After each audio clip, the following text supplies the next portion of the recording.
නමදිමි සැමදා සුගත මුනිදා ජීවිතය මුනි සඳුට පුදමින් නමදිමි සැමදා දහම් දිනිදා ජීවිතය ධර්මයට පුදමින්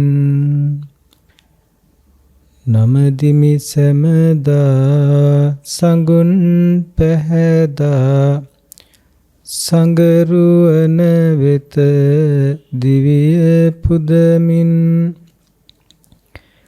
නමදිමි සැමදා රතන ත්‍රිවිධා තිසරණය වෙත දිවිය පුදමින් සාදු සාදු සාදු. සදහැති පින්නතුනි,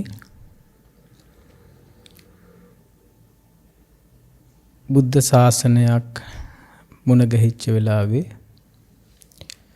සත්පුරුෂ ඇසුර ලබන්නට භාග්‍යවන්ත වූ පින්නතුන් විදිහට ඔබත් අපත්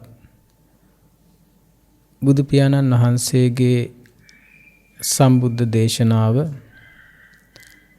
නිරන්තරයෙන් ශ්‍රවණය කරමින් උත්සාහ ගන්නවා බෝධිසත්වයන් බෝසත් සිතේ බුදු සිතක ඇති කරගන්නට පුළුවන් වුණ ඒ සැනසීම උදා කරගත්තා වගේම ඒ බුදුරජාණන් වහන්සේගේ බුද්ධ වචනයෙන් බුදුරජාණන් වහන්සේගේ බුද්ධ දේශනයෙන් අපි අපේ හිත්වලත්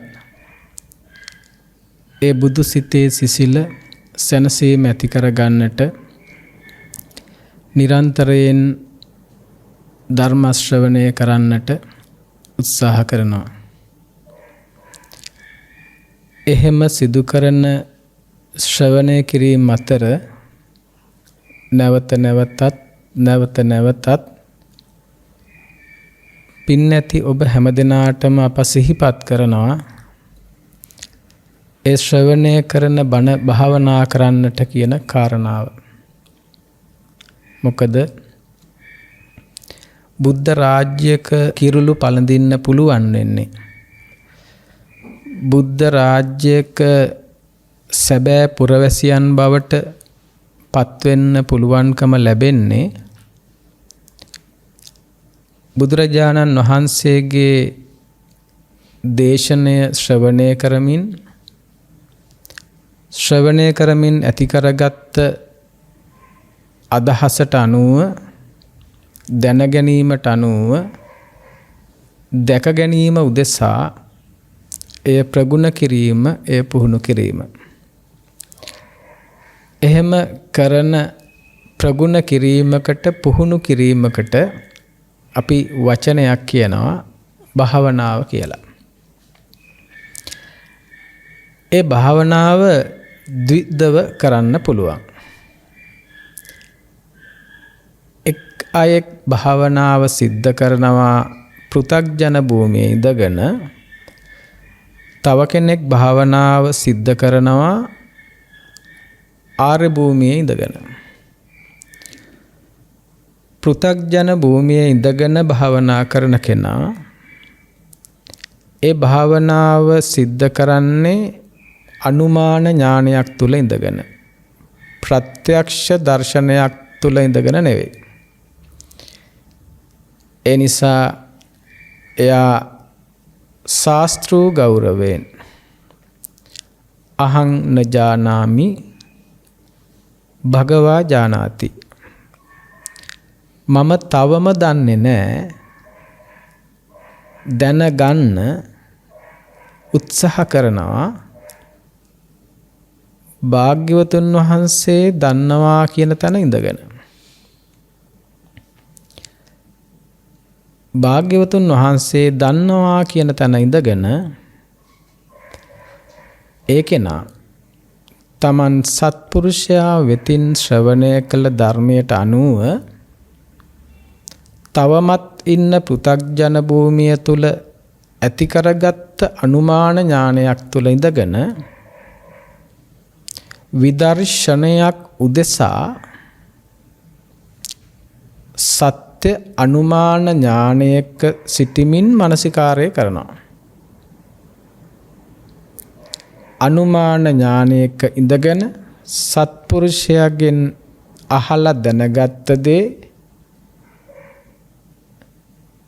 පුහුණු කරමින් ප්‍රගුණ කරමින් වඩමින් දකිමින් ඉදිරියට යමින් අවබෝධය උදෙසා හික්මෙනවා. ඒ හික්මීම බොහෝම කුඩා පරාසයක් තුලත් සිද්ධ කරගන්න පුළුවන්. කොච්චර කුඩා පරාසයක් තුල ඔය කියන හික්මීම සිද්ධ කරගන්න පුළුවන්ද කියලා කියනවා නම් එය සද්ධර්මයක් ශ්‍රවණය කරන පුංචි කාල පරාසයක් තුල වුණත් සිද්ධ කරගන්න පුළුවන්. එතනින් එහාට දිගින් දිගට කඩ නොකොට වීර්ය අත් නොහැර දිගින් දිගට අවබෝධය ලැබෙන තෙක් ඒ මාර්ගය තුල හික්මෙන්නටත් ඒ කෙනාට පුළුවන්කම තියෙනවා. ඒ වගේම තව කෙනෙක් ඉන්නවා සද්ධර්ම ශ්‍රවණයෙන් වගේම මෙවැනි ආකාරයෙන් සිදු කළ අනුමාන ඥානයක් තුල ඉඳගෙන සිදු කළ භාවනාවන් තුලින් ඇති කරගත් ප්‍රත්‍යක්ෂ අවබෝධයක් දර්ශනයක් තුල ඉඳගෙන මම මේකට කියන්නම් සම්මා දිට්ඨියක් තුල ඉඳගෙන කියලා. එහෙම සම්මා දිට්ඨියක් තුල ඉඳගෙන භාවනා කරන ඇත්තනුත් ඉන්නවා. බුද්ධ ශාසනයක් තුල ඇත්තටම හැබෑවටම නිවැරදිව භාවනාව වැඩෙන්න පටන් ගන්නේ මෙසේ සම්මා දිට්ඨියක් තුල ඉඳගෙන ලෝකෝත්තර භූමිය තුල ඉඳගෙන තමන් පත් වූ සම්මා වූ දිට්ඨිය දෘෂ්ටිය තව තවත් තියුණු කර ගැනීම උදෙසා තව තවත් පරිපූර්ණ කර ගැනීම උදෙසා සිදු කරන භාවනාවක්. ඒ වචන ටිකෙන් පින් ඇති ඔබට තේරෙන්නට ඕනේ සම්මා දිට්ඨියත් තව තවත් තියුණු වන්නට පුළුවන්. සෝතාපන්න ආර්ය ශ්‍රාවකයා තුල ඇතිවන සම්මා දිට්ඨිය ක්‍රමානුකූලව දියුණු විය යුතු එකක්. ක්‍රමානුකූලව පරිපූර්ණ විය යුතු එකක්. ඒ නිසා මෙසේ සම්බුද්ධ ශාසනය තුල බුදුරජාණන් වහන්සේගේ ශ්‍රාවකයන් පෘථග්ජන භූමිය තුල සිට අනුමාන ඥානයක් තුල ඉඳගෙනත් භාවනා කරනවා. ආර්ය භූමිය තුල ඉඳගෙන ප්‍රත්‍යක්ෂ අවබෝධයක් තුල ප්‍රත්‍යක්ෂ ඥානයක් තුල ඉඳගෙනත් භාවනා කරනවා. රටේ ලෝකේ ඇහෙන්ට තියෙනවා විදර්ශනා කරන්නට පුළුවන් සෝතාපන්න වීමෙන් අනතුරුවයි කියලා අපිට සමහර වෙලාවල් වලට ඇහිලා තියෙනවා. ඇත්තටම මුල්වරට විදර්ශනයක් ඇති වෙන්නේ. ඇත්තටම මුල්වරට විදර්ශනයක් ඇති වෙන්නේ සෝතාපන්න ආර්ය භූමිය තුල පිළිසිඳ ගන්නවත් සමගමයි. ඒක නිවැරදි. ඒ ඇති කරගන්න විදර්ශනය තමයි සෝතාපන්න ආර්ය ශ්‍රාවකයා ප්‍රත්‍යක්ෂතාවයක් තුළ ඉඳගෙන අරහත්වය තෙක් භාවනා කරන්නේ. හැබැයි ඒ විදර්ශනය ඇති වෙන තුරු ඒ විදර්ශනය ඇති කර ගැනීම උදෙසා විදර්ශනයක් වෙනුවෙන් පෘථග්ජන භූමිය තුල ඉඳගෙන සත්පුරුෂයාගෙන් අසා දැනගත් අනුමාන ඥානයක් තුල ඉඳගෙන ඒකේනා අසා දැනගත් ගැනීම තුලින් ඇති කරගත් දර්ශනයක ඉඳගෙන අනුමාන ඥානයක ඉඳගෙන එයා භාවනා කරනවා. එයත් විදර්ශනයක් උදෙසා සිදු කරන විදර්ශනාවක්. විදර්ශනය උදෙසා සිදු කරන විදර්ශනාවක්. බොහෝ කෙනෙක්ගේ අදහසක් තියෙනවා භාවනා කරන්නට පුළුවන් සෝතාපන්න වීමෙන් අනතුරුවයි කියලා. ඒක එහෙමනම් අප සීල සූත්‍රය වගේ සූත්‍ර දේශනාවන් වලදී අපට වරදිනවා. අපට අපව යම් තැනක හිර වෙනවා. ඇයි සීල සූත්‍රයේදී බුදුරජාණන් වහන්සේ පැහැදිලි කරනවා සෝතාපන්න වීම උදෙසා පංච උපාදානස්කන්ධය අනිත්‍ය වශයෙන් දුක්ඛ වශයෙන් අනාත්ම වශයෙන් යෝනිසෝ මනසිකාරය කළ යුතුයි. සෝතාපන්න වෙන්න නම් පංචෝපාදානස්කන්ධය අනිත්‍ය විදිහට දුක්ඛ විදිහට අනාත්ම විදිහට විදර්ශනා යෝනිසෝ මනසිකාරය කළ යුතුයි කියලා. කවුරු හරි පින්වතෙක්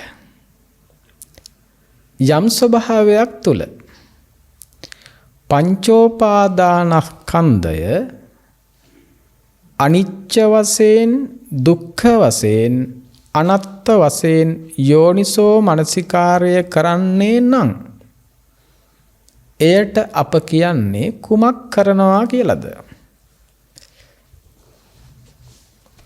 ඇත්තටම අපිට ඒකටත් කියන්ට වෙන්නේ භාවනා කරනවා කියලාම තමයි. ඇත්තටම ඒ භාවනා කිරීමක්ම තමයි. එහෙමනම් බුදුරජාණන් වහන්සේ පංචෝපාදානස්කන්ධය අනිත්‍ය විදිහට දකිමින් දුක්ඛ විදිහට දකිමින් අනාත්ම විදිහට දකිමින් හික්මන කෙනා කරන දෙයට භාවනා කරනවා කියලා නොකිය වෙනත් විග්‍රහයක් ඒකට දෙන්න පුළුවන්ද? එතකොට බුද්ධ දේශනය ඒ ටික කරමින් ඒ ටික ප්‍රගුණ කරමින් ඒ ටික වඩමින් ඉස්සරහට යන කෙනා නේද සෝතාපන්න වෙනවා කියලා කියන්නේ. එතකොට එයා ඒ ටික ඒ විදිහට කරන්නේ පංචෝපාදානස්කන්ධය අනිත්‍ය වන්නේ කෙසේද යයි තමන්ට මුණ ගැහුණු සත්පුරුෂයාගෙන් අසා දැනගෙන ඇති කරගත් අනුමාන ඥානයක් තුල ඔහු පංචෝපාදානස්කන්ධය අනිච්ච විදිහට නැවත නැවත දකිමින් ඒ සත්‍ය කාරණාව එය එසේම එලෙසම නැවත නැවතත් මානසිකාර්ය කරමින් ඉස්සරහට යනවා. ඒක භාවනාවක්. ඒක එහෙම නෙවෙයි කියන්න තරම් අපට අවශ්‍යතාවයකුත් නැහැ. ඒ නිසා අපට කියන්න පුළුවන්කමක් ඇත්තේ නැහැ. කාට හරි මගඵල ලබන්න යමක් කරනවා නම් ඒක කරන්න වෙන්නේ සෝතාපන්න වීමෙන් අනතුරුවයි කියලා. බණ අහලා සෝතාපන්න වෙනවා, සෝතාපන්න වෙලා භාවනා කරනවා කියන අදහස නිෂේධනය කරන්න වෙන්නේ ඒකත් එක්ක. එහෙමනම් බණ අහලා පමණක් සෝතාපන්න වෙන්න පුළුවන්ද? ඔව් පුළුවන්. හැබැයි ඒ අහන කෙටි ධර්ම ශ්‍රවණය තුල උනත් එයා භාවනා කරන්න වෙනවා. ශ්‍රවණය කරන්නේ දහම් පද දෙකක් වෙන්න පුළුවන්. ශ්‍රවණය කරන්නේ සූත්‍ර දේශනාවක් වෙන්නත් පුළුවන්. ශ්‍රවණය කරන්නේ දහම් පද දෙකක් වුවත් සූත්‍ර දේශනාවක් වුවත් ඒ තුල හුට අනිවාර්යෙන් යෝනිසෝ මනසිකාරයත් ධම්මානුධම්ම පටිපත්තියත් මොහොතකට හරි සිද්ධ කරන්නට වෙනවා. ඒ කාලපරාසය බොහොම අල්ප වෙන්න පුළුවන්. ඒක ඔබට තේරෙන්න ඕනේ. බුදුරජාණන් වහන්සේ සෝතාපට්ටි අංග විදිහට දේශනා කරන්නේ සත්පුරුෂ සංසේවෝ සද්ධම්ම සවණං යෝනිසෝ මනසිකාරෝ ධම්මානුධම්ම පටිපත්ති. කුමක් උදෙසාද? සෝතාපට්ටි අංග කුමකටද සෝතාපන්න වෙන්න? සෝතාපට්ටි අංග සෝතාපන්න වීම උදෙසා පවත්වන අංග ටික. සත්පුරුෂ සංසේවෝ සද්ධම්ම සවණං යෝනිසෝ මනසිකාරෝ ධම්මානුධම්ම පටිපත්ති. සත්පුරුෂයාගෙන් ලබන සද්ධර්ම ශ්‍රවණය තුල ඇති කරගන්න මා පෙර කියූ අනුමාන ඥානය දැන් යා යෝනිසෝ මනසිකාරය කරනවා. සත්පුරුෂයාගේ ඇසුර තුර ඇහෙන සද්ධර්ම දේශනාව තුල සත්පුරුෂයා දේශනා කරනවා පංචෝපාදානස්කන්ධය කුමක්ද? එය කෙතකින් අනිච්ච වන්නේද? එය කෙසේ අනිච්ච වන්නේද? එය අනිච්ච වීම තුල කෙසේ දුකක් වන්නේද? ඒ දුකට අනුව පංචෝපාදානස්කන්ධය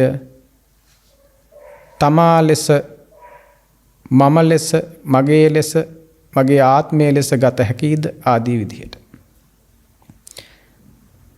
එතකොට සද්ධර්ම ශ්‍රවණය තුල ඇත්තටම දැනුවත් වීමක්, දැනගැනීමක් වෙනවා. කෙනෙක් ඒ දැනගැනීම දේශනාව තුලම දැනගත්ත දේ දේශනාව තුලම දැනගැනීම ඉක්මවා ගොස් අවබෝධයක් බවට පත් කරගන්න අයත් ඉන්නවා.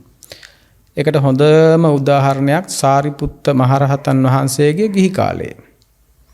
ඒ වගේ ඕන තරම් අය ඉන්නවා ධර්ම ශ්‍රවණය තුලම සෝතාපන්න වෙච්ච අය.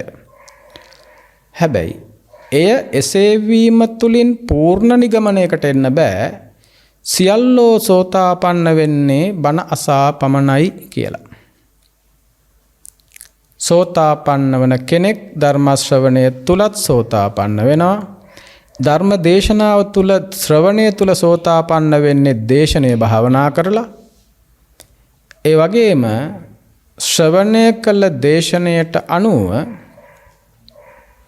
ඒ දේශනේ අන්තර්ගතය මානසිකාරය කරමින් ධම්මානුධම්ම පටිපත්තිය වඩමින් විදසුම් වඩමින් ඔහු සෝතාපන්න ඵලයටපත් වීමත් සිද්ධ වෙන්න පුළුවන්. එය එසේ වන බවට බුද්ධ ශාසනය තුල ඕනෑ තරම් සාධක සාක්ෂි පවතිනවා. එතකොට එහෙම අවබෝධයට පත්වන්නට මේ බුද්ධ ශාසනය තුල ශ්‍රාවකයාට ලැබිය යුතු වටිනාම දේ තමයි සත්පුරුෂ ඇසුර. ඒ සත්පුරුෂ ඇසුරෙන් ඒ කෙනා ලබන සද්ධර්ම ශ්‍රවණය ශ්‍රාවකයෙකුට ජීවිතය තුළ ලබන්නට පුළුවන් මහානීය වූ වටිනාම වූ ශ්‍රේෂ්ඨතම වූ දායාදයක්. අන්නේ දායාදය පදනමක් කරගෙන ඒ දායාදය උදව් කරගෙන ඒ දායාදයේ සිට ඒ කෙනා තමන් ලබ්ධ දායාදයට අනුව හික්මෙනවා. ඒ දායාදය මුළු පරපුරටම වාසනාවක් වන ආකාරයට. ඒ නිසා එවැනි ආකාරයෙන් සෝතාපන්න ආර්ය ශ්‍රාවකයෙක් වෙලා බුද්ධ රාජ්‍ය තුල බුද්ධ රාජ්‍යයේ වටිනාකම් ඇති බුද්ධ රාජ්‍ය තුල බුද්ධ රාජ්‍යයේ අයිතිකාරයෙකු බවට පත්වන්න හිමිකරුවෙකු බවට පත්වන්න සත්පුරුෂයාගේ වගකීම ශ්‍රාවකයාට ඒ අවශ්‍ය කරන අනුමාන ඥානයක් තුල සිටගෙන යෝනිසෝ මනසිකාරයකින් ධම්මානුධම්ම ප්‍රතිපත්තියට පැමිණෙන්නට හෝ එහෙමත් නැත්නම් දේශනාව ශ්‍රවණය කරන මොහොතේම ශ්‍රවණය තුල ඉඳගෙනම අවබෝධයට පත්වීමට අවශ්‍ය කරන මග දේශනා කිරීමයි බුදුරජාණන් වහන්සේත් උන්වහන්සේගේ ගිහි පැවිදි ශ්‍රාවකයන් වහන්සේලාත් නිරන්තරයෙන් සිදු කළේ. ඒ නිසා මේ මොහොත තුල අප තුලින් යමක් සිද්ධ වෙනවා නම් ඒ මොහොතේ එතන සිද්ධ විය යුතු වන්නේත් ඒ කාරණේමයි. ඒ නිසා බුදුරජාණන් වහන්සේගේ දේශනයට අනුව අපි මෙහිදී තවත් කාරණාවක් පිළිබඳව සැලකිල්ල ලක් වෙලා යුතු වෙනවා. අපි විවිධ අප ඇති කරගත් මතිපදාන්තර දෘෂ්ටීන් වලට අනුව බුද්ධ ශාසනය තුල ලබන මගඵල පිළිබඳව එක් අයට එක අදහස් හෝ නිර්වචන ඉදිරිපත් කරන්න පුළුවන්. නමුත් ඒ නිර්වචන ඉදිරිපත් කරන්නේ බුද්ධ ශාසනය තුල නම් බුද්ධ වචනය තුල නම් බුදුරජාණන් වහන්සේගේ ශ්‍රාවකයෙක් විදිහට නම් එය ඒ බුද්ධ ධර්ම දේශනාවක් තුල බුද්ධ ධර්ම ශ්‍රවණයක් තුල සිදුවන විග්‍රහයක් නම් එයට විවිධ අර්ථ කතන පවතින්නට විදිහක් නැහැ. එනිසා එය අවබෝධ කරන මගඵල ලබන ක්‍රමය සමස්තයක් වශයෙන් පොදු කුලකයක් තුලට එන්නට වෙනවා. එතකොට අපි හැම කෙනෙක්ම දන්න කාරණාවක් සෝතාපන්න ආර්ය ශ්‍රාවකයෙක් බවට පත්වෙන මොහොතේ පෘථග්ජන භූමියෙන් සත්පුරුෂ භූමියට ආර්ය භූමියට එළඹෙන මොහොතේ ඒ ශ්‍රාවකයා තුල දුරවන සංයෝජන කීපයක් තියෙනවා. මොනවද ඒ සංයෝජන? සක්කාය දිට්ඨි, විචිකිච්ඡා, සීලබ්බත පරාමාස. සක්කාය දිට්ඨි, විචිකිච්ඡා, සීලබ්බත පරාමාස. මෙන්න මේ කියන තුන් සංයෝජන දුරු වීමයි සිද්ධ වෙන්නේ සෝතාපන්න ආර්ය ශ්‍රාවකයෙක් තුල.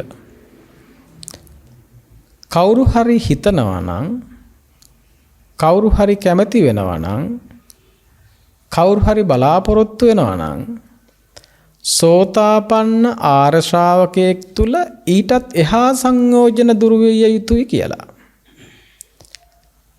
එතකොට ඒ කියන බුද්ධ ශාසනය තුල බලාපොරොත්තු වෙනව නෙමෙයි. ඒ කෙනා ඒ අදහස් ගන්න ඒ කෙනාගේ ශාසනයක් තුල. මොකද අද කාලේ අපේ පින්නතුන් ලොකුවට වරද්දාගත්ත තැනක් තමයි සෝතාපන්න ආර්ය ශ්‍රාවකයෙක් තුලින් සකදාගාමි අනාගාමි අරහත් වූ ආර්ය ශ්‍රාවකයන් තුලින් දකින්නට ඕන දේවල් දකින්න බලාපොරොත්තු වෙනවා. සමහර වෙලාවට සෝතාපන්න ස්වභාවයක් විදිහට එහි තියෙන ಗುಣ ඒ විදිහට දැක්කත් ඒ විදිහට පිළිගන්න සූදානම් නැහැ. පින්නතුනේ නැවතත් මා සිහිපත් කරනවා. සෝතාපන්න ආර්ය ශ්‍රාවකයෙක් තුල දුරවන්නේ සක්කාය දිට්ඨි, විචිකිච්ඡා, සීලබ්බත පරාමාස කියන 3 සංයෝජනයන් පමණයි. එතකොට දුරවන්න සංයෝජන 10ක් තියෙනවා නම් උද්ධම් භාගීය ඕරම් භාගීය විදියට මේ පළමු සංයෝජන පහෙනුත් 3ක් විතරයි සෝතාපන්න ආර්ය ශ්‍රාවකයා තුල දුර වෙන්නේ. එතකොට යා තුල ඉතිරි වෙලා තියෙනවා කාමරාගය, පටිඝය, රූප රාග, අරූප රාග, මාන, උද්ධච්ච, අවිජ්ජා. සෝතාපන්න ආර්ය ශ්‍රාවකයා තුල ඉතිරි වෙලා තියෙනවා කාමරාගය. සෝතාපන්න ආර්ය ශ්‍රාවකයා තුල ඉතිරි වෙලා තියෙනවා පටිඝය. රූප රාග, අරූප රාග, මාන, උද්ධච්ච, අවිජ්ජා කියන මේ සියලු සංයෝජන සෝතාපන්න ආර්ය ශ්‍රාවකයා තුල තවමත් ඉතිරි වෙලා තියෙනවා. එතකොට එය තවත් පුළුල්ව විග්‍රහ කළොත් සෝතාපන්න ආර්ය ශ්‍රාවකයා තුල නෙවෙයි සකදාගාමී වෙච්ච ආර්ය ශ්‍රාවකයා තුලත් කාමරාගය, පටිඝය තවමත් පරිපූර්ණ වශයෙන් ප්‍රහාණය වෙලා නැහැ. එහෙම ස්වභාවයක් තුල ඔබ හිතන, ඔබ දකින මේ සෝතාපන්න ආර්ය ඵලයට, මාර්ග ඵලයට පත්වීම ඔබ හිතන තරම් දුරවබෝධ නොවන බව ඔබට තේරෙන්නට ඕනේ. සත් වයස් පුංචි දරුවෙකුත් මේ අවබෝධය ලැබුවා නම්, අවුරුදු 80 100 අම්මලා අප්පච්චිලත් මේ අවබෝධය ලැබුවා නම්, ඒ අවබෝධය එකම එක දහම් පදයක් දෙකක් දේශනා කරද්දී ධර්ම දේශනාවක් තුලත් අවබෝධයට ලැබුවා නම්, ඒ සෝතාපන්න ඵලයටපත් වෙන්න වසර ගණන් විවිධ වූ සිල් රැකපු නැති, භාවනාවන් කරපු නැති, එකම එක මොහොතක නිවැරදිව දැක්මක් සහිතව දර්ශනයක් සහිතව දේශනා කළ පුංචි බණපද දෙක තුනක් ඇති වුණා නම් හිතනවද ඔබ? ඒ අපි හිතනා වගේ සිදු කරන්න මහා අමාරු මේ ජීවිත කාලේ නම් මොනම විදිහකටවත් කිට්ටු වෙන්න බැරි බොහෝ දුරවබෝධ වූ නැවත කවදා හරි බුදුවන මතු බුද්ධ ශාසනයක ප්‍රාර්ථනා කරන්න ඕනේ දෙයක් කියලා. එහෙම වෙන්න බෑ පින්නතුනේ. අඩුම තරමේ සෝතාපන්න සකදාගාමි ආර්ය ශ්‍රාවකෙක් බවට පත් වෙන්න අවශ්‍ය කරන සියලුම ගුණ ඔබ සන්තකේ. එනිසා එවැනි ස්වභාවයකට පත්වෙන්න අඩුම තරමේ බුදුරජාණන් වහන්සේ පැහැදිලි කරනවා කවුරු හරි කෙනෙක් Tamanගේ මුළු ජීවිතේම මේ පංච උපාදානස්කන්ධය අනිච්ච විදිහට දකිමින් හික්මෙන්න තීරණය කළා. සෑම මොහොතක් ගානේ හොඳට වීරයෙන් යුක්තව සතිය පවත්වමින් ඒ දර්ශනය තුලම හික්මෙන්න ඒ කෙනාට හැකියාව තියනවා නම්, දක්ෂකම තියනවා නම්, වීරිය තියනවා නම් ඒ කෙනා සෝතාපන්න නොවි මරණයටපත් වෙන්නේ නැහැ කියලා. එයා කොයි මොහොතක හරි සෝතාපන්න ආර්ය ශ්‍රාවකයෙක් වෙනවා. කොයි මොහොතක හරි. ඒ මොහොත කොයි වෙලාවේද කියලා දර්ශනය පරිපූර්ණ වෙන මොහොත කොයි වෙලාවේද කියලා හිත ඉන්න හොය ඉන්න අවශ්‍ය නැහැ. ඒකට තමන්ගේ සියලුම වැඩ කටයුතු වලින් නිදහස් වෙන්න, අමුදරුවන්ගෙන් නිදහස් වෙලා, තමන්ගේ රැකිරක්ෂා වලින් නිදහස් වෙලා සියලු කටයුතු අවසන් කරලා කරන එකක් නෙමෙයි. ඒ සියලු දේත් සමග ඒ මොහොතේ තමා ලෙස ගත් මේ ස්කන්ධ ස්වභාවය තුල සැකසෙන හැබෑවටම මුලාව විනිවිද දකිමින් ජීවත් වෙන එකටයි ඔය විදර්ශනාව කියලා කියන්නේ. අන්න එහෙම මුලාවක් විදියට දැක මොහොතක් ගානේ ඇස හරහා කන හරහා නාසය හරහා දිව හරහා සම හරහා මන හරහා එන ආරම්මණයන්ගේ ඔස්සේ ඒවත් එක්ක පැටලිලා සැකසෙන ස්කන්ධ ස්වභාවය එහි අවිද්‍යාව නිසා එහි හරයක් නොදැක එය මම එය මගේ ආත්මයයි විදිහට වැරදියට අරගෙන ඒ වැරදියට ගත්ත ස්වභාවයත් එක්ක ඇති කරගත්ත තණ්හාවක් තුලින් බැඳී සකසන ලෝකය හැබෑවටම ඒ ලෝකය සැකසුනේ මං අර කියපු විදිහටයි ඒක ඒ කියපු විදිහට සැකසුනා මිසක් ඇත්තටම ඔතන සත්වයක් පුජ්‍යලයක් මමෙක් නැහැ කියන ස්වභාවය ඒ කෙනාට දර්ශනය කරගන්න පුළුවන්කම තියෙනවා. ඒ කෙනා ඒ සත්පුරුෂයාගෙන් අසාගත් දේට අනුව විදර්ශනා කරන්නට පුළුවන් නම් සෑම මොහොතකම අවුරුදු ගාණක් මේ වෙනුවෙන් නැහින්න දෙයක් නැහැ. ඔන්න ඔය මම මේ විනාඩියකින් කියපු පුංචි කාරණාවත් එක්ක ජීවත් වෙන්න තියෙන්නේ. ඒක මට කියන්න විනාඩියක් අජ්ජේ නැහනේ. ඔය විනාඩියක් ඇතුලේ කියපු එක වචනයක් ගන්න හිමින් සැරේ අහගෙන ඉඳලා ඒක හොඳට තේරුම් අරන් ඒ විදියට තමන්ගේ ජීවිතේ හැඩගස්ස ගත්තත් කෙනෙකුට මේ අවබෝධයටපත් වෙන එක මහා අමාරු දෙයක් නෙවෙයි. ඒ නිසායි නිරන්තරයෙන් මා සිහිපත් කරන්නේ මුළු ත්‍රිපිටකයම කටපාඩම් කරගෙන තිබ්බත් පාලි භාෂාව චතුරව හසුරවන්න ඉගෙනගෙන තිබ්බත් අහන්න ඕනේ සෑම බණ පදයක්ම අහලා තිබ්බත් වැඩක් නැහැ. ඔබ ඒ අහපු බණ භාවනා කරගත්තේ නැත්තම් ඔන්න ඔය විනාඩි 2 ඇතුලේ අර කලින් කියපු විනාඩිය ඇතුලේ කියපු විදියට හික්මෙන්න ඔබ දක්ෂ නැත්තම් අඩුම ගානේ සෝතාපන්න ආර්ය ශ්‍රාවකයෙක්වත් බවට පත් වෙන්න ක්‍රියාත්මක නොවි ඔබ මුළු ත්‍රිපිටකයම කටපාඩම් කරනවා. අටුවා ටිකත් කටපාඩම් කරනවා. අටුවා ටීකා ටිප්පණී විතරක් නෙමෙයි තවත් එතනින් බහැර තියෙන බොහෝ දේවල් විතරක් නෙමෙයි. අද සමහර වෙලාවට ධර්ම දේශනාවත් එක්කම දේශනා කරනවා සංස්කෘත ශ්ලෝකත්. ඔබ ඕන තරම් අහලා ඇති. සංස්කෘත ශ්ලෝක ධර්මය නෙවෙයි. සංස්කෘත ශ්ලෝක බුද්ධ ධර්මය නෙවෙයි. කොහොමත් බුදුරජාණන් වහන්සේ උන්වහන්සේගේ ධර්මය සකුවට නගන්න එපා කිව්වා.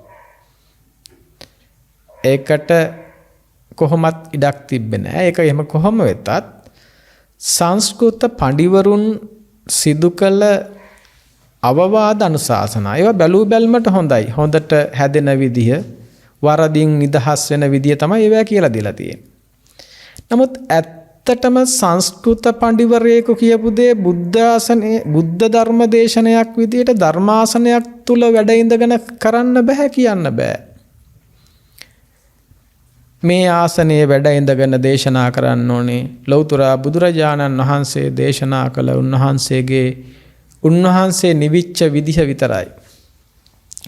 උන්වහන්සේ නිවිච්ච විදිහ උන්වහන්සේගෙන් අපි අහගෙන ඒ අහගත්ත දේ නැවත ශ්‍රවණය කරන ශ්‍රාවකයන් වෙතින් විග්‍රහ කළ යුතුයි. එයයි හැබෑවටම බුදුරජාණන් වහන්සේගේ බුද්ධ ධර්ම දේශනාවක් තුළ සිද්ධ වෙන්න ඕනේ. ඒ නිසා සෝතාපන්න වෙන මොහොතේදී සෝතාපන්න ආර්ය ශ්‍රාවකයෙක් තුළ නැතිවන සංයෝජන මොනවද? සක්කාය දිට්ඨි, විචිකිච්ඡා, සීලබ්බත පරාමාස. සක්කාය දිට්ඨියයි විචිකිච්ඡාවයි සීලබ්බත පරාමාසයයි පමණමයි දුරු වෙන්නේ. සක්කාය දිට්ඨිය දුරු වෙනකොට ඒ තුල ඇතිවන දර්ශනයත් එක්ක සම්මා දිට්ඨියත් එක්ක ඒ ශ්‍රාවකයාගේ සීලය කොහොමත් ආර්යකාන්ත වෙනවා. ඇයි සීලය ආර්යකාන්ත වෙන්නේ? එතනින් එහාට ඔහු පද විදිහට පදෙන් පදේ රකින්න සීලයක් ගැන ඔහුට අදහසක් ගන්නෙ නැහැ. ඔහුට මේකක් වැඩක් වෙන්නේ නැහැ. ඒ නිසා ඔහු ලෝකය අනිත්‍ය විදිහට දකලා ඒ තුල ඔහු තුල තිබිච්ච මිත්‍යා දෘෂ්ටිය දුරු වෙලා සම්මා දිට්ඨියටපත් වෙද්දී ලෝකය තුල හරයක් සාරයක් ගත යුත්තක් ගත හැක්කක් නැති බව තේරෙනකොට එයාට ඇලෙන තැන ඇලෙන්න දෙයක් නැතුව යනවා. ගැටෙන තැන ගැටෙන්න දෙයක් නැතුව යනවා. ඇලෙන තැන සාමාන්‍ය පෘථග්ජන ලෝකයා ඇලෙන තැන මේ ආර්ය ශ්‍රාවකයාට ඇලෙන්න දෙයක් නැත්තම් සාමාන්‍ය පෘථග්ජන ලෝකයා ගැටෙන තැන මේ ආර්ය ශ්‍රාවකයාට ගැටෙන්න දෙයක් නැත්තම් එයා ඔබ ඔය කියන පද විදිහට සමාදන් වෙච්ච සිල් පදවලදී බිඳෙන්න හේතු කාරණා වන දේවල් එයා තුල බිඳෙන්න හේතු වෙන්නේ නැහැ. හොරා ගන්න හිතෙන දෙයක් හිතන්න. හොරා ගන්න හිතෙන දේ හොඳයි වටිනවා සාරයි කියලා පෘථග්ජන ගෝත්‍රය තුල ඉඳලා ගත්ත දේ ආර්ය භූමියටපත් වෙද්දී ඒ ලෝක ධර්මයන් අනිත්‍යයි දුක්ඛයි අනාත්තයි කියලා එයාට තේරිලා අවබෝධ වෙලා ප්‍රත්‍යක්ෂ වෙලා. එහෙම අනිත්‍ය වූ දෙයක්, හරයක් නැති දෙයක්, වටිනාකමක් නැති දෙයක්, ගත යුත්තක් නැති දෙයක්, ගත හැක්කක් නැති දෙයක් හොරකම් කරයිද පින්නතුනේ? දැන් එයාට ඒහි හොරකම් කරන්න වටිනාකමක් පේන්නේ නැහැ. වටිනාකමක් නැති තැන හොරකම් කරන්න හිතෙන්නේ නැහැ. හොරකම් කරන්න හිතෙන්නේ නැති තැන දැන් નિરાයාසයෙන් ඔහු සිල්වතෙක් වෙලා. හරි සුන්දර ආර්ය මාර්ගය. දැන් ඔහුට රකින්න සිල්පද නැහැ. ඒ කෙනාගේ සීලය ආර්යකාන්තයි. ආර්යයන් කැමති වූ ආර්යයන්ට කැමතිසේ සැකසෙන ආර්යකාන්ත සීලයක්. එක පැත්තකින් සංයෝජන තුනක් දුරු වෙනවා, අනිත් පැත්තෙන් සීලය ආර්යකාන්ත වෙනවා. ඒ වගේම ඒ තමන්ට ඒ ආර්ය භාවයටපත් වෙන්න වීම වෙනුවෙන් ඇතිවර කරත්ත දර්ශනය පිළිබඳව ඇතිවන පැහැදීම ඒක මහා බල සම්පන්න එකක් බවට පත් වෙනවා. ඒක අචල ශ්‍රද්ධාවක් බවට පත් වෙනවා. අවෙච්චප්පසාද.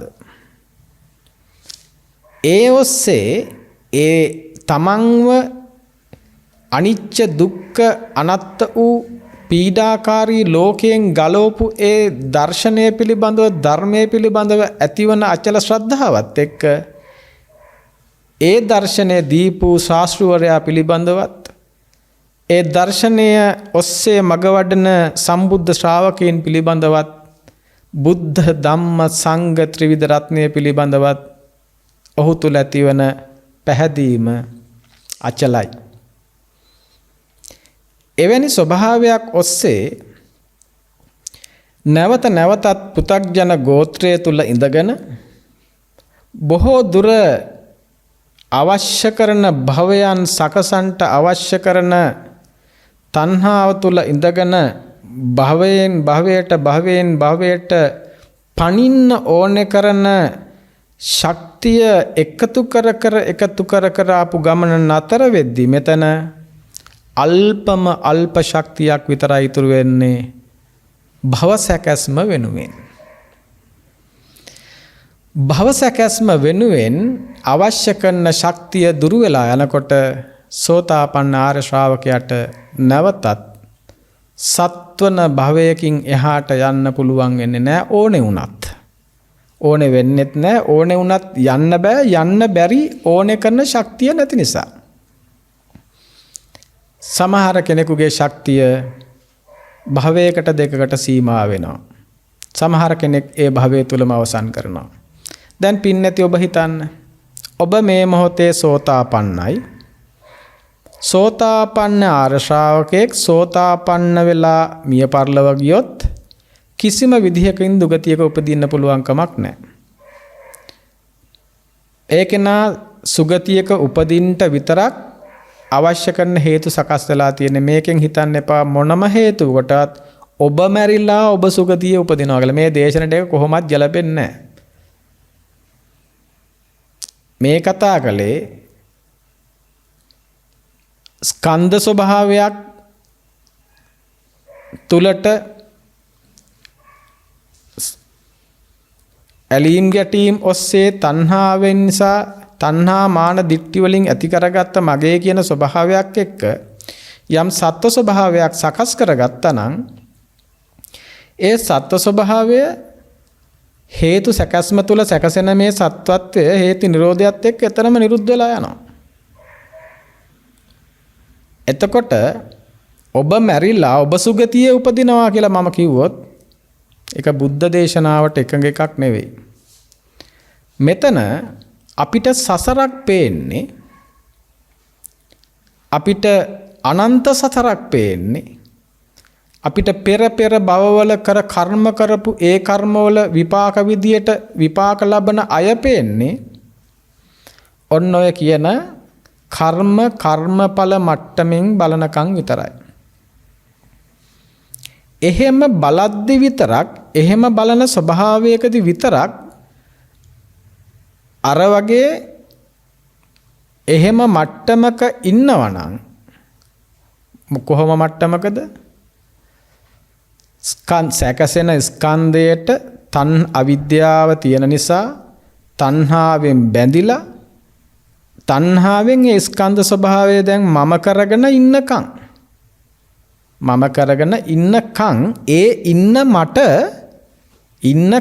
ඒ ඉන්න මට දැන් භවයක් තියෙනවා. හැබෑවටම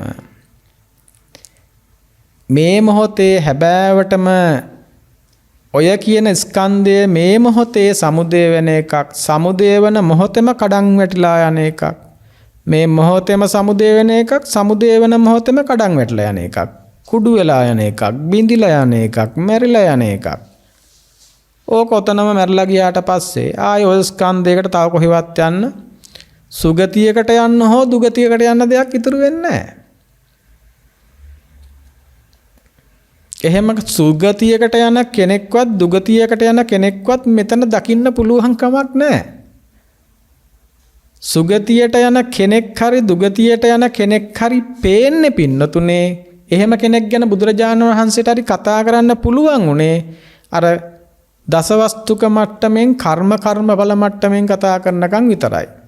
එහෙම කතා කරද්දී කර්ම කරන, පින් කරන, පව් කරන, පිනට පින් විපාක, පවට පව් විපාක, පිනට අනුව පින් ඔස්සේ පරලව ගිය, පවට අනුව පව් ඔස්සේ පරලව ගිය, ධානයට ඔස්සේ ධානයන්ට අනුව භාවනාවෙන් ඇති කරගත්ත ධාන ඔස්සේ පරලව ගිය අය දකින්න පුළුවන්. ඒ නිසා ඒ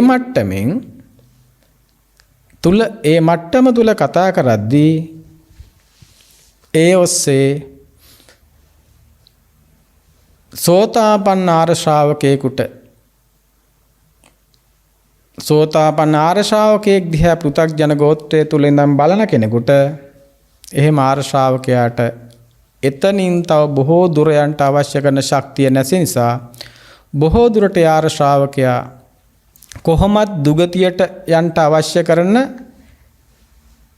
කලු විපාක ඒ ආර්ය උතුමන් අතින් සිද්ධ වෙන්නේ නැහැ. මොකද ඒ ලෝකයේ විනිවිද දැකලා නිසා.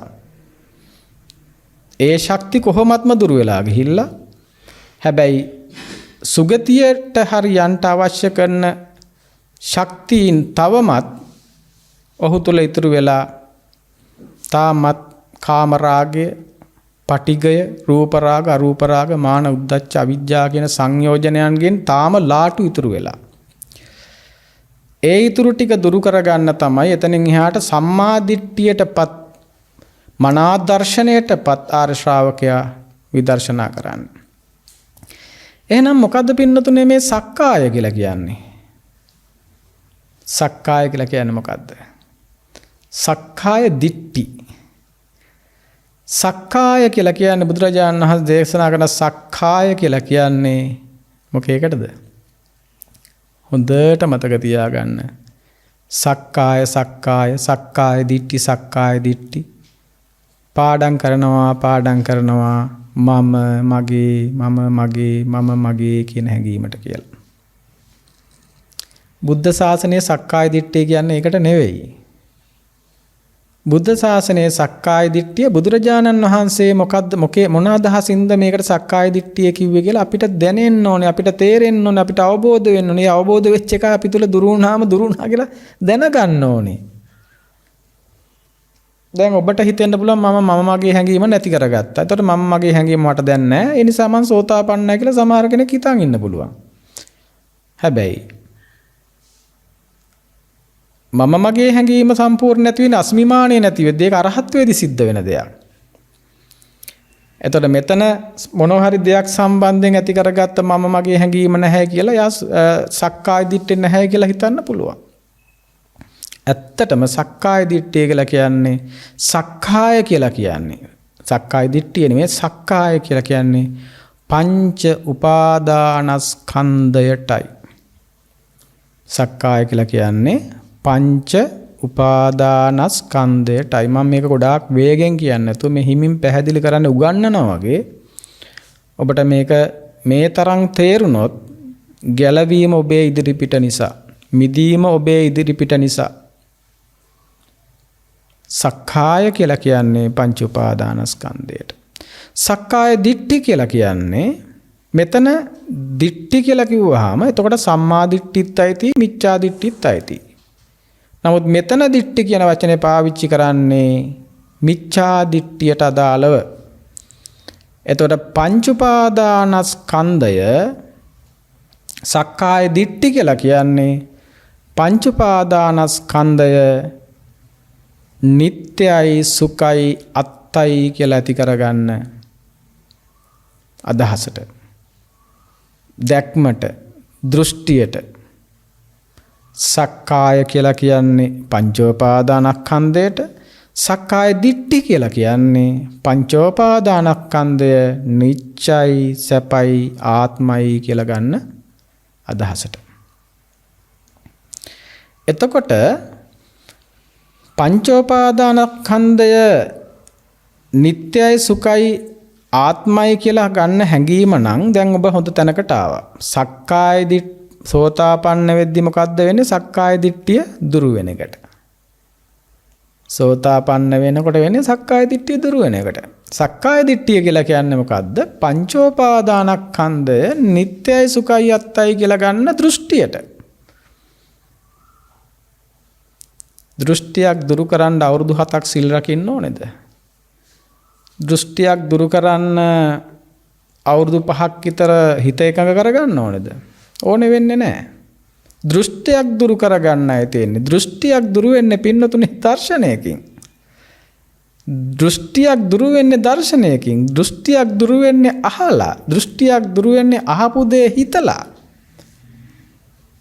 දෘෂ්ටියක් දුරු වෙන්නේ අහලා. දෘෂ්ටියක් දුරු වෙන්නේ අහපු දේ හිතලා කල්පනා කරලා. අන්නේ අහලා දෘෂ්ටියක් දුරු වෙන එකට මං කිව්වා බණ අහන ගමන් දෘෂ්ටිය දුරු වෙනවා කියලා. අහපු දේ හිතලා දෘෂ්ටිය දුරු වෙනවා කියන එකට මම කිව්වා අහපු දේට අනුව භාවනා කළා යෝනිසෝ මනසිකාරය කළා මේක දුරු වෙනවා. ඒකට භාවනා කියලා කියනවා. ඒකට එහෙම අමුතුවෙන් සිල් රැක අමුතුවෙන් හිත එකඟ කර ඕන්න ඉන්න ඕනේ නැති නිසා තමයි අර විදිහ අර බද්දවග්ගිය වගේ කුමාරවරු රාබීලා මස් සත්තු මරලා මස් පුච්චගෙන කාලා බිරින්දෑවරුන් එක්ක රති කෙලියේ යෙදිලා කාන්තාවක් ගොදුරු කරගන්න කාන්තාවක් පස්සේ 30 දෙනාම පන්න ඉන්න මහා කාමයෙන් තෙත් වෙච්ච වෙලාවකත් මේ බණහලයි අයට මගපල ලබන්න පුළුවන් උනේ. රජකුමාරවරු සිල් රැකපු අයද? නැහැ. ඒ නිසා මේ ධර්මයේ හරියට වල්ගෙන් අල්ලගන්න නැතුව සර්පයාගේ හිසෙන් අල්ලගත්තොත් තමයි සර්පයව හරියට පාලනය කරන්න පුළුවන් වෙන්නේ. ධර්මයත් ඒ වගේ. ධර්මය පාලනය කරන්න ඕන නම් ධර්මයේ හරි තැනින් අල්ල ගන්න ඕනේ. ඒ නිසා සක්කාය තේරුණා නම් එතකොට සක්කාය සමුදයක් දැනගන්න ඕනේ. කොහොමද මේ සක්කාය සමුදය වෙන්නේ? සක්කාය සමුදය කියන්නේ මොකේ සමුදයද? පංචෝපාදානස්කන්ධයේ සමුදය. ඇත්තටම සමුදය වෙන්නේ පංචෝපාදානස්කන්ධයක් නෙවෙයි. ඇත්තටම සමුදය වෙන්නේ පංචස්කන්ධයක්. පංචස්කන්ධයක් සමුදය වෙනවා. සමුදයන පංචස්කන්ධය අවිද්‍යාව නිසා. අවිද්‍යාව නිසා මේ පංචස්කන්ධය නিত্য සුඛ අත්ත් විදියට අරගෙන ඒකත් එක්ක තණ්හාවෙන් බැඳෙනවා. තණ්හාවෙන් බැඳිලා ඒ පංචස්කන්ධය මගේ ආත්මය කරගන්නවා. අන්නේ එහෙම කරගෙන කැමැති ඒවා ළඟදී අකමැති ඒවා ළඟදී වෙන දේවල් එක්ක ඕක පංච උපාදානස්කන්ධයක් බවට පත් වෙනවා. එහෙම පංච උපාදානස්කන්ධයක් වෙලා මේක තියනව නෙවෙයිනේ. හැදෙන තැනම මැරෙනවනේ. හැදෙන තැනම මැරෙනවනේ. හැදෙන තැනම මැරෙන පංච උපාදානස්කන්ධය හැදෙන තැනම මැරෙද්දී මැරෙන්නේ පංචස්කන්ධයක් මැරෙනවා වගේ නෙමෙයි. හැදෙන තැනම පංචස්කන්ධයත් මැරෙනවා. හැදෙන තැනම පංචෝපාදානස්කන්ධයත් මැරෙනවා. පංචස්කන්ධය හැදිලා මැරලා යන එක පංචස්කන්ධයක් විදියට මැරලා යන්න නොදී ඒකට අවිද්‍යාව නිසා තණ්හාවෙන් බැඳිලා ප්‍රිය මధుර අප්‍රිය අමధుර දේවල් එක්ක රාගයෙන් බැඳිලා ද්වේෂයෙන් ගැටිලා ඒ ඇති කරගන්න කසල ගොඩත් එක්ක සැකසෙන මේ පංචෝපාදානස්කන්ධය නැවත භවයක විපාක විඳින්නට අවශ්‍ය කරන ශක්තියක් ඉතිරි කළා මැරලා යනවා. නැවත භවයක විපාක විඳවන්නට අවශ්‍ය කරන පුළුවන් වන විදිහේ ශක්තියක් ඉතුරු කරලා පංච උපාදානස්කන්ධය මැරලා යනවා. හැබැයි පංචස්කන්ධය මැරලා යනකොට එහෙම එකක් වෙන්නේ නැහැ. පංචස්කන්ධය ප්‍රත්‍යෝපන්නව යංකින්චි සමුදය ධම්මං යම් වූ ධර්මතාවයන්ගේ ඵලයක් විදියට සැකසුණා.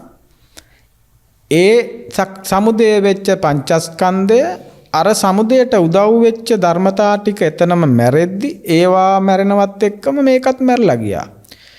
කිසිම ශක්තියක් ඉතුරුනේ නැහැ. නැවත මොකුත් අලුතෙන් හදන්න බෑ. අලුතෙන් හදන්න ඕනේ කරන හයියක් ඉතුරු වෙලා නැහැ. මේ මොහොතේ දැන් මම මැරිලා යද්දී ඒ මෙරි යන මම ඒ මොහොතේ මෙරි යන ස්වභාවය දකින්නේ නැතුව ඒ මෙරි යන්නේ මම කියලා ගත්ත නිසා මම කියලා ගත්තනම් මෙරි යන කෙනා මේ මෙරි යන්නේ මම ලෙස ගත් ස්කන්ධ ස්වභාවයක් විතරයි. හැබෑවටම එතන මමෙක් නෑ. මෙය ප්‍රත්‍යෝපන්නව ප්‍රත්‍ය සමුදායක ඵලයක් විදියට සමුදය වෙච්ච දෙයක් විතරයි. මේවා යම් වූ දෙයකට යම් වූ කෙනෙකුට අයිති නම් ඒක අයිති මට නෙමෙයි අර ප්‍රත්‍යයන්ට විතරයි. ඒ ප්‍රත්‍යයත් මගේ නිසා නොවන නිසා අයිතිකාරයෙක් පනවන්න බෑ. ඒ ප්‍රත්‍ය අයිතිත් සබා දහමට. මොනවද මේ ප්‍රත්‍ය? ඒ ප්‍රත්‍යත් අනිච්ච වූ ප්‍රත්‍ය ටිකක් ඒ මොහොතේ සමුදය වන ප්‍රත්‍ය. චක්කුංච පටිච්ච ඇස ඉදිරියේදී රූපය හරහා සමුදය වෙන එකක්. කන ඉදිරියේදී ශබ්දය හරහා සමුදය වෙන එකක්. නාසය ඉදිරියේදී ගන්ධය හරහා සමුදය වෙන එකක්. දිව ඉදිරියේදී රසය හරහා සමුදය වෙන එකක්. සම ඉදිරියේදී ස්පර්ශය හරහා සමුදය වෙන එකක්. මන ඉදිරියේදී ධම්ම හරහා අරමුණු හරහා සමුදය වෙන එකක්. එතකොට ඊළඟට එතන තියෙන ප්‍රශ්නේ මේ ඇස කන නාසය මගේද? මේ ඇස මගේද පින්නතුනේ? මේ ඇස මේ කන මේ නාසය මේ දිව මගේද? මේ දිව මේ ඇස මේ කන මගේ නොවේ කියන්නේ මම මේ පුංචි උදාහරණ කියන්න. මේ උදාහරණට අනුව මම මේ ඇසට කියන උදාහරණය අනුව අනිත් ඔක්කොම හිතා ගන්න. මේ වෙලාවේ මගේ කෑල්ල කැඩිලායි. හිතන්න පින්නතුනේ බොහෝම ඇස් දෙක පේන්නේ නැති මේ ලෝකේ ලස්සනම ලස්සන සුන්දරම සුන්දර තරුණ දුවෙක් ඉන්නවා. ඒ දුවගේ ඇස් දෙක පේන්නේ නැහැ. හැබැයි අනිත් පංච කල්යාණයම සහිත පුදුමාකාර සුන්දර රූපසපුවකින් යුක්ත මේ දුවගේ ඇස් දෙක පේන්නේ.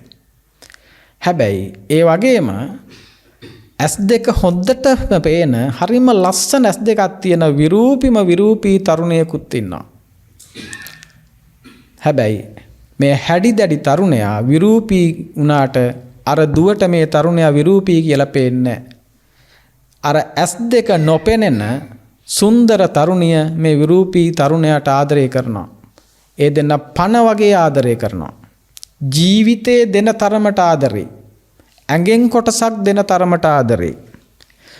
කොච්චර ආදරේද කියනවා නම් මේ තරුණයා කල්පනා කරනවා මගේ පෙම්වතිය කොච්චර ලස්සනද කොච්චර සුන්දරද. එයාට ඇස් දෙකක් පෙනුණා නම් එයා මොන තරම් සතුටින් ඉඳීද. ඒ නිසා මම මගේ ඇස් දෙක මගේ පෙම්වතියට දන් දෙනවා. මෙහෙම හිතාගෙන වෛද්‍යවරයෙක් එක්ක කතා කළා. අර පෙම්වතියට කිසිම දෙයක් දැනගන්න තියන්නේ නැතිව එයාගේ ඇස් දෙක අර සුන්දර තරුණියට දන් දෙනවා.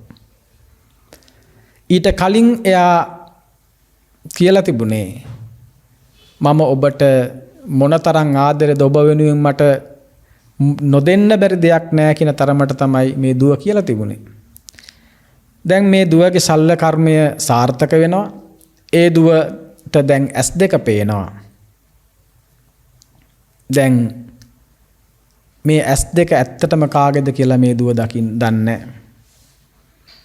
ඊට පස්සේ සල්ල කර්මයෙන් පස්සේ අර තරුණයා තව කෙනෙකුගේ උදව්වෙන් ඇස් දෙක පෙනෙන්නේ නැතුව තව කෙනෙකුගේ උදව්වෙන් තමන්ගේ පෙම්වතිය බලන්න එනවා. මේ කියන කාරණේ හොඳට අහගන්න පින්නතුනේ ඔබට මෙතනම මේ කැඩලෙයි. ජීවිතේ අවුරුදු ගාණක් තුරුල් වෙලා හිටපු අවුරුදු ගාණක් සෙනෙහසින් බැඳිලා හිටපු අවුරුදු ගාණක් උණුසුම විඳපු මේ තරුණයා ළඟට ආපු ගමන් දැකපු පළමු වෙන වෙලාවෙම කෑමොර දීලා බය වෙලා හැංගෙනවා මේ තරුණ දුව. මොකෙද්ද මේ මංගාවට එක්කන් ආපු රකුසෙක් වගේ අප්‍රසන්න පිළිකුල් මේ කොල්ලා එළියට එක්ක යන්න කියලා කෑ ගහනවා. මම මෙතෙන්දී අහන්නේ කාගේද පින්නතුනේ ඒ ඇස් දෙක? කාගේද ඇස් දෙක? ඒ පුතාගේ ඇස් දෙකෙන්ම දැන් කෑ ගහනවා. ඒ පුතාගේ ඇස් දෙක තියාගෙන ඒ පුතාගේ ඇස් දෙකෙන්ම ඒ පුතාගේ සිරුර දිහාම බල්ලා කෑ ගහනවා. මේ අවලස්සන හොරිකඩ කොල්ලව අරගෙන ඵලයල්ලා කියලා.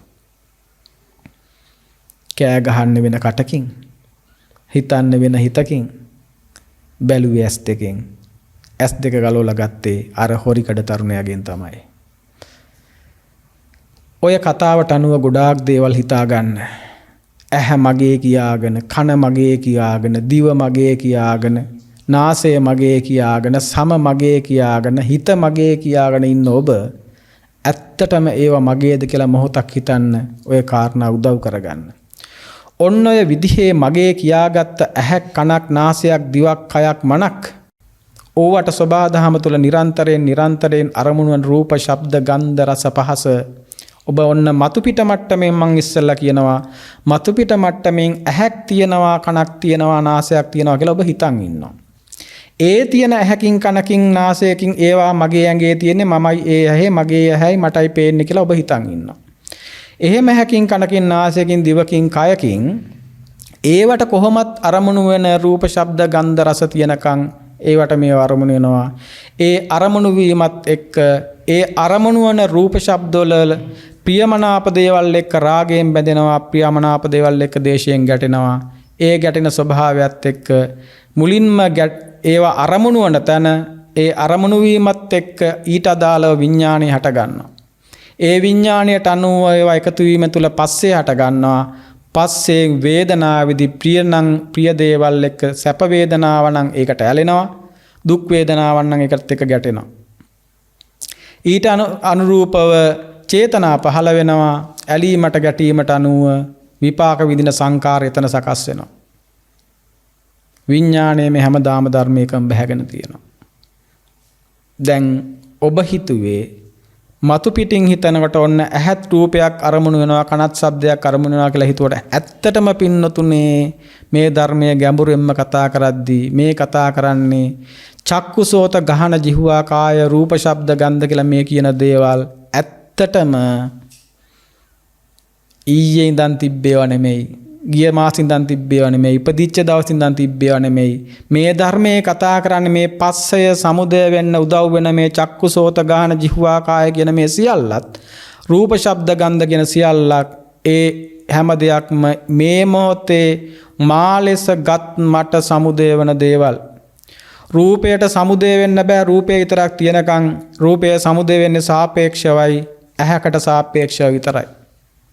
ඇහක් සමුදය වෙන්න බෑ රූපයක් නැත්තම්. ඇහත් සමුදය වෙන්නේ රූපයකට සාපේක්ෂව විතරයි.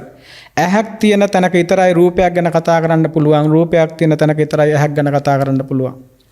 ඇහක් සමුදය වෙන තැන රූපයක් සමුදය වෙනවා. රූපයක් සමුදය වෙන තැන ඇහක් සමුදය වෙනවා. ඒ නිසා රූපයත් මේ මොහොතේ සමුදය වෙන එකක්. ඇහත් මේ මොහොතේ සමුදය වෙන එකක්. ඇහත් රූපයත් හමු වෙන මොහොතේ ඒ සමුදය වෙන මොහොතේ ඇතිවන පටිච්චයත් මුණ ගැහිමත් සම්බන්ධ වීමත් එක්කයි ඊට අදාළ චක්කු විඥානය හටගන්නේ. ඒ අනුසාරයෙන් කන නාසය දිවකය ගැනත් හිතා ගන්න වෙලා නැති නිසා. එතකොට මේ විදිහට ඇහැ සමුදය වුණොත් රූපය සමුදය වෙනවා. රූපය සමුදය වුණොත් ඇහැ සමුදය වෙනවා. ඇහත් රූපයත් සාපේක්ෂව සමුදය වෙන තැන තමයි අදාළ චක්කු විඥානය සමුදය වෙන්නේ. චක්කු විඥානය සමුදය වෙන්න බෑ ඇහත් රූපයත් නැත්තම්. ඇහැටත් රූපයටත් සමුදය වෙන්න බෑ චක්කු විඥානය නැත්තම්. ඒ සියල්ල සමුදය වුණොත් තමයි පස්සේ සමුදය වෙන්නේ. පස්සේ සමුදය වෙන තැනකයි අනිත් සියල්ල දකින්න තියෙන. අනිත් සියල්ල ඇතිනම් තමයි පස්සයක් දකින්න එන්නේ. ඒ ඔස්සේ පස්සේ සමුදය වුණොත් තමයි මම සමුදය වෙන්නේ. මම සමුදය වෙන්නේ මේ මොහොතේ ඇහැට අරමුණු වෙච්ච, කනට අරමුණු වෙච්ච, නාසයට අරමුණු වෙච්ච, දිවට අරමුණු වෙච්ච, කයට අරමුණු වෙච්ච, මනට අරමුණු වෙච්ච දෙයක් එක්ක මම ඉන්නවා, මට ඇහුණා, මට දැනුණා ආදී විදිහට ඔන්න මං හැදුනා, මම දැන් ඉන්නවා, මම සමුදය වුණා. මම හිටියන්නේ මම මේ මොහොතේ සමුදය වුණා. ප්‍රත්‍ය රාශියක උදව්වක් විදිහට මේ මොහොතේ අන්න ඒ සමුදය වෙච්ච මම තමයි ඒ අරමුණු වෙච්ච රූපය තුල ප්‍රියමනාප දේ තියෙනවා, අප්‍රියමනාප දේ කියනවා කියලා පස්සේ අරහා වේදනාවේදී කැමැති අකමැති දේට, කැමැති දේට ඇලිච්ච නිසා, අකමැති දේට ගැටිච්ච නිසා ඒ ඇලීමට ගැටීමට අදාළව අර කියන විපාක ඉතුරු කළා, මතු විපාක ඉතුරු කළා, අபிසංකාර බවට පත් කළා. ඔන්න මේ වෙලාවේ උපාදානස්කන්ධයේ සක්කාය සමුදය වුණා. ඔන්න දැන් සක්කාය සමුදය වුණා. සමුදය වෙච්ච සක්කාය හෙට වෙනකන් තියෙන්නේ නැහැ පින්නතුනේ. සමුදය වෙච්ච සක්කාය ඒ හේතු ටික ගැටෙන්නේ ක්ෂණයයි. තප්පරයකින් කෝටි ගානකටත් අඩු වෙලාවක තුලයි මේක සමුදේන. රූපය සමුදේන, ඇස සමුදේන්නේ. ඒ සමුදේන මොහොතෙමයි මේ සක්කාය සමුදේන්නේ. සමුදය වෙච්ච ප්‍රත්‍ය ටික සමුදය වෙච්ච තැනම නිරුද්ධ වෙලා යනවා. ප්‍රත්‍ය සමුදය වෙච්ච තැනම නිරුද්ධ වෙද්දී මේ ප්‍රත්‍යෝපන්න වෙච්ච මේ ඵලයත් නිරුද්ධ වෙලා යනවා. දැන් එතකොට සක්කායත් එතනම නිරුද්ධ වෙන එකක්. සක්කාය එතනම මැරෙන එකක්. සක්කායත් එතන විනාශ වෙලා යන එකක්. එසේ විනාශ වෙලා යන මේ සක්කාය ඒ විදිහට විනාශ වෙන්නේ නැහැ. එය අර කියන තැන ප්‍රිය අප්‍රිය භාවයත් එක්ක තණ්හාවෙන් අවිද්‍යාව තුළ ඉඳගෙන ඒක ප්‍රිය මధుර එකක් නම් රාගයෙන් බැඳුන්නේ නැත්තම්, අප්‍රිය මధుර එකක් නම් ද්වේෂයෙන් ගැටුන්නේ නැත්තම්, වේදනාව තුළදී වේදනාවේ තිබිච්ච සැප වේදනාව ළඟදී රාගයෙන් නොබැඳුනා නම්, දුක් වේදනාව ළඟදී ද්වේෂයෙන් නොගැටුනා නම්, උපේක්ෂා වේදනාව ළඟදී අවිජ්ජාවෙන් නොබැඳුනා නම් ඔන්න ඒක පාදානස්කන්ධයක් බවට පත් වෙන්නේ නැහැ. ඒක හේතු තිබුණා. තිබිච්ච නිසා පංචස්කන්ධයක් හැදුනා. හේතු නැති වුණා. පංචස්කන්ධය මැරලා ගියා. ආයි විපාක දණ්ඩ හිතිච්ච අර හයිය ශක්තිය විතරක් දැන් නැහැ. ප්‍රශ්නයක් නැහැ. ප්‍රශ්නේ තියෙන්නේ ඔන්න ඔය උපාදානස්කන්ධය අර ඇලීම් ගැටීම් එක්ක තණ්හාවෙන් ඇති කරගන්න මේ ස්වභාවය එක්ක සැකසෙන අபிසංකාර ස්වභාවයත් එක්කයි අවිද්‍යාව ප්‍රත්‍යයෙන් සැකසෙන මේ සංකාර ස්වභාවයත් එක්කයි අන්න එතනයි මේ අවිද්‍යාවෙන් සැකසෙන සංකාර ගොඩටයි මේ පංචෝපාදානස්කන්ධය අයිති වෙන්නේ. අන්න එතෙන්දී පුඤ්ඤාභි සංකාර අපුඤ්ඤාභි සංකාර විදියට මෙයා නැවත නැවතත් විපාක ලබන්න පුළුවන් වන විදිහේ ශක්තියක් ජනිත කරලා මැරලා යනවා. එහෙම ශක්තියක් ජනිත කරලා මැරලා යනකොට එයා දැන් ස්කන්ධය මම ලෙසගත් ස්කන්ධය එතනම මැරලා ගියාට නැවතත් එවැනිම ආකාරයේ ස්කන්ධයන් හදන්න ඕනේ කරන පැටව් ගහන්න පුළුවන් වෙන විදිහේ මොනවදෝ ටිකක් ඉතුරු කරලා ගිහිල්ලා.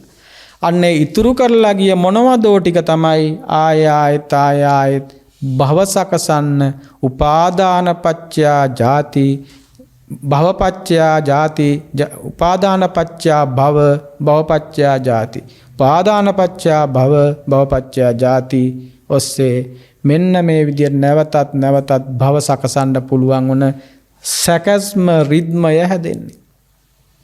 දැන් මොකද්ද කරන්න ඕන? දැන් එහෙමනම් කරන්න තියෙන එකම දෙයයි. මේ විදිහට සක්කාය සමුදය වෙන වෙලාවේදී සක්කාය සමුදය වන හේතු දන්න කෙනා සක්කාය සමුදය වන මොහොතේදී හොඳට අවධානයෙන් සිහියෙන් ඉඳගෙන සක්කාය සමුදය වන්ට නොදී සක්කාය සමුදය වන්ට නොවි ස්කන්ධ විතරක් සමුදය වෙලා මැරෙන්න ඉඩ අරිනවා. ස්කන්ධ සක්කාය බවට නැත්නම් ස්කන්ධ පංචෝපාදානස්කන්ධය බවට සිදුවන පරිවර්තනය සිදු වෙන්න ඉඩ දෙන්නේ නැහැ. පංචස්කන්ධය පංචෝපාදානස්කන්ධය බවට සිදුවන පරිවර්තනය සිදු වෙන්නේ අර කියන තණ්හාවෙන් ඇති කරගන්න උපාදානයත් එක්ක. එය එසේ නොවන්නට සත්පුරුෂ ඇසුරෙන් ලැබපු සද්ධර්ම ශ්‍රවණයෙන් ඇති කරගත්ත අනුමාන ඥාණයෙන් හෝ එහෙමත් නැත්නම් සම්මා දිට්ඨියෙන් ඇති කරගත්ත ප්‍රත්‍යක්ෂ ඥාණය තුළ ඉඳන විදර්ශනා කරනවා. සමුදේවන සෑම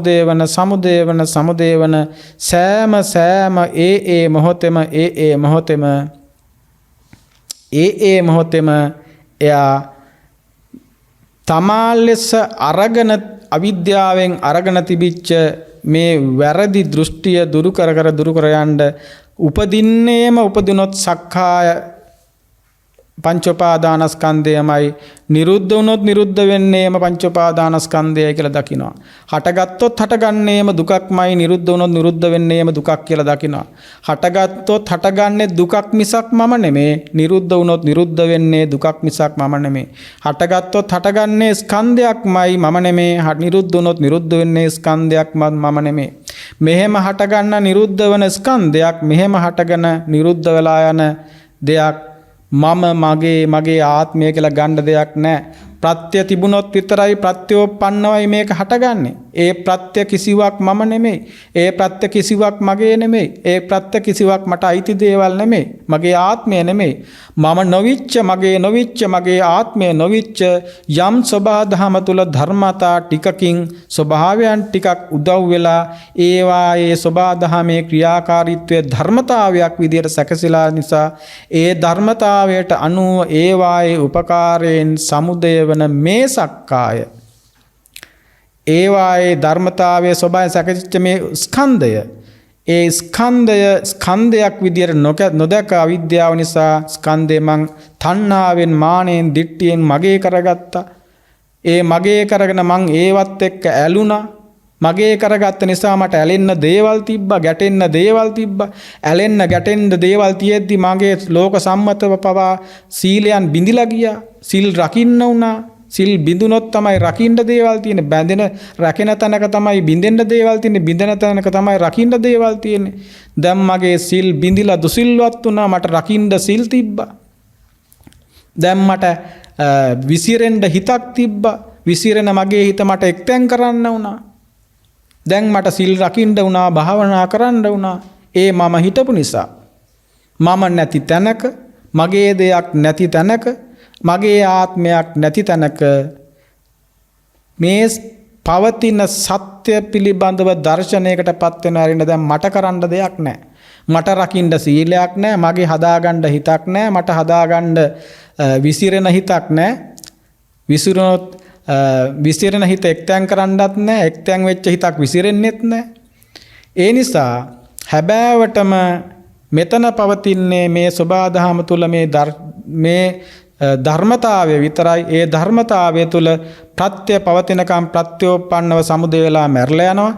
එහෙම සමුදය වෙන ඒ ධර්මතාවයක් විදිහට නොදක ඒ තුලට දැන් මාව රිංගෝගෙන ඒ තුලට මම හදාගෙන අවිද්‍යාව නිසා මේ තුල මේ නිත්‍ය භාවයක්, ඒ තුල සැප භාවයක්, ඒ තුල මගේ භාවයක් දැකගෙන දැන් ආත්මයක් රිංගෝගෙන ඉන්නකම් දැන් ඔන්න එතන ඇලෙන්න දේවල් තියෙනවා, ගැටෙන්න දේවල් තියෙනවා, බිඳෙන්න සිල් තියෙනවා, රැකෙන්න සිල් තියෙනවා, හදන්න හිත් තියෙනවා, බිඳෙන්න හිත් තියෙනවා, හදන්න සමාධි තියෙනවා, විසිරෙන්න සමාධි තියෙනවා. ඒ ඔක්කොගෙම නිදහස් වෙලා නිදහස් දර්ශනයකට, චින්තනයකට, දේශනය හරහා පැමිණෙද්දී, දර්ශනයකට පැමිණෙද්දී, චින්තනය පටිසෝධගාමි වෙද්දී මුළු ලෝකයේම ස්කන්ධ ස්වභාවයම, මුළු ලෝකයේම සක්කායම අනිච්ච දුක්ඛ අනාත්ත විදියට නැවත නැවතත් මානසිකාරය කරගෙන යනකොට ඔබ ලෝකයෙන් මිදේවි, දුකෙන් මිදේවි, ඔබෙන් මිදේවි, සසරින් මිදේවි. එසේ මිදෙන්න, නිවෙන්න, සැනසෙන්න මේ අසිරිමත් සිරිසදහම් දේශනාව පින්වත් ඔබ හැම දිනාටම එකසේ හේතු වේවා, වාසනාව වේවා කියලා ආශිංසනය කරනවා. හැම දිනාටම සම්මා සම්බුදු සරණයි. සදැහැති පින්නතුනි, අද දවසේ මේ උතුම් සිරිසදහම් දේශනාවේ සදැහැති දායකත්වයේ ගැන කටයුතු කරනවා. අංක 80න් 44 පළවන මාවත පානලු වත්තේ පදිංචි ඉන්ද්‍රාණි මුණසිංහ පින්නති මහත්මිය, ඩඩ්ලි පල්ලියගුරු පින්නති මහත්මයා ප්‍රමුඛ සහෝදර සහෝදරියන් විසින් අද දවසේ මේ උතුම් පින්කමේ දායකත්වයේ දරනවා. ඒ පින්නතුන් මීට අවසර 4කට පෙර නැසී ගිය සුසිල් චන්ද්‍රලාල් මුණසිංහ සොහොයුරාට දෙපාර්ශ්වයේම අභාවප්‍රාප්ත දෙමව්පියන් සහෝදරයන් දෙදෙනා ඇතුළු ඥාතිත මිත්‍රාදීන්ටත් මෙම ධර්මදේශනය උපහාරයක් වේවා, ඒ ඇත්තන් නිවි සැනසෙන්නට මේ පින් උපනිශ්‍රේ වේවා කියන අදහසක් ඇතිව සුජීවත්ව සිටින සියලු සහෝදර සහෝදරියන්, දරුමුණු පුරන් මිනිපිරියන් හා ඥාතිත මිත්‍රාදීන් ඇතුළු සියලු දෙනාට මෙම ධර්මදේශනය සවන් දෙන සියලු දෙනාටත් අනුගමනීය ප්‍රතිපදාවක් තුළින් චතුරාර්ය සත්‍ය අවබෝධය උදා කර ගන්නට ශක්තියක් වේවා කියලා අදහසින් තමයි මේ උතුම් පින්කම සිද්ධ කරන්නේ. සද්ධර්මයේ නිරන්තරයෙන් නිවීමටමයි, සද්ධර්මයේ නිරන්තරයෙන් ගැලවීමටමයි, සසර පදින්නට, සසර වඩන්නට, සසර ඇවිදින්නට නෙවෙයි, නවතින්නයි.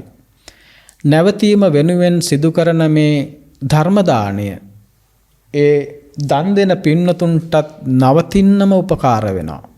ඒ සබාදාමේ හැටි ඇවිද්දවන්න, සසර ඇවිද්දවන්න උදව් කරන අයට ඇවිද්දවන්න වෙනවා වගේම නවතින්න උදව් කරන අයට නවතින්න ශක්තිය ලැබෙනවා.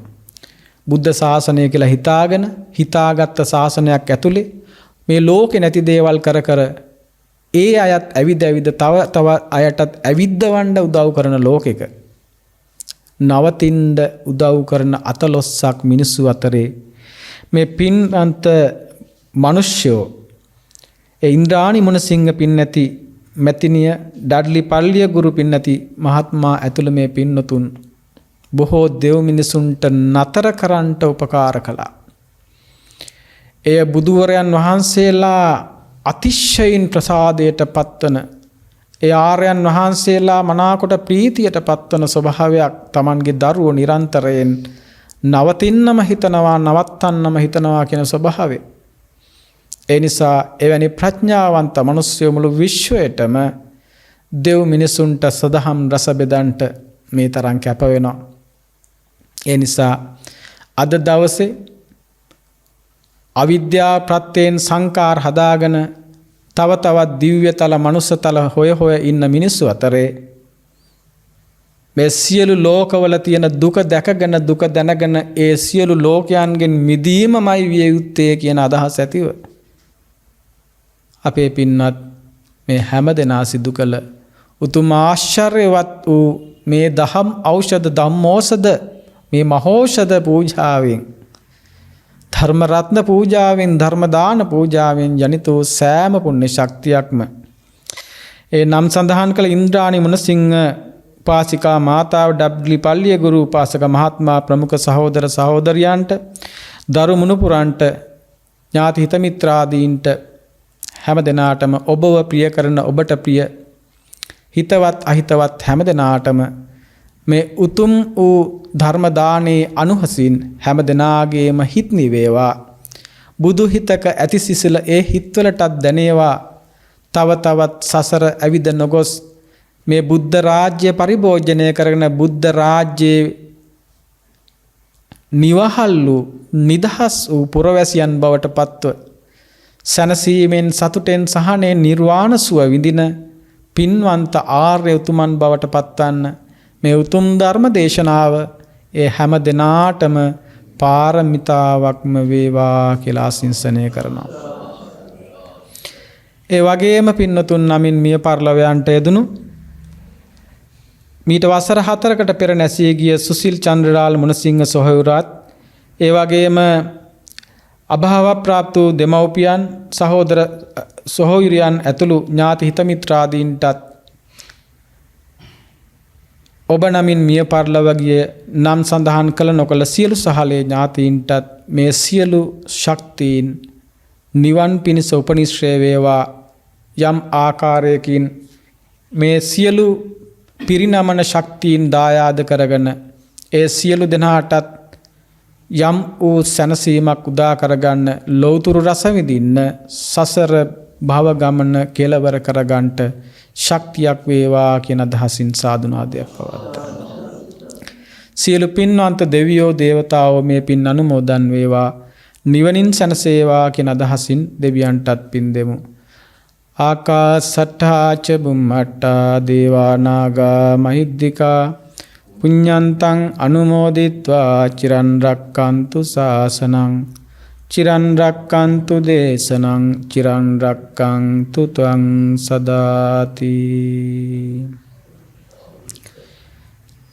දස බල බුදුන් නම් සෙල් මුදුනතින් මතු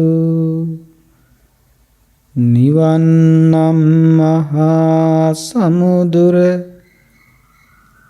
කෙලවර කොට ඇති දසතින් අරියටඟි මග සිහිලින් සිහිල් වූ නිති සුවදෙන ජිනවදන් ගඟ බෝකල් ගලාවා සව් සතන් සනහා සාදු සාදු සාදු.